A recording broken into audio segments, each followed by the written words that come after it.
Hello, আসসালামু আলাইকুম।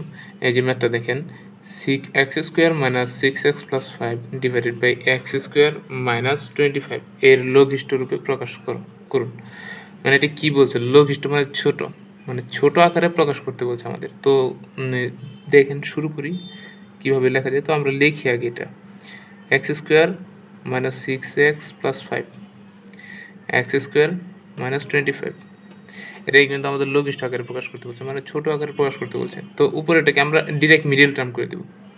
Middle term কীভাবে করা হয় এটা আমরা জানি, তো এটা আমি আর বুঝাইলাম না, ঠিক আছে।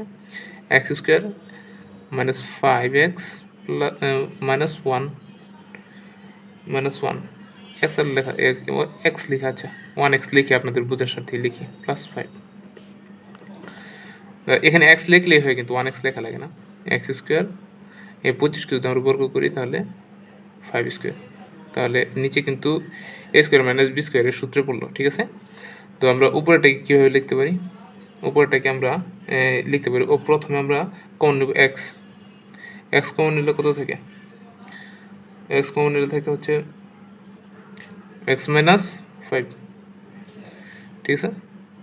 তারপরে এখান থেকে 1 কমন নিলে থেকে x - 5, ঠিক আছে। তাহলে নিচে কত থাকে? নিচে আমরা এটা a² এর সূত্র ফেলাই, তাই a - b whole into x - 5 whole into x - x + 5, এই তো হয়ে গেল। এখন আমরা লিখি x + x - 1 x - 5, তারপরে লিখতে হবে x - 5 x + 5।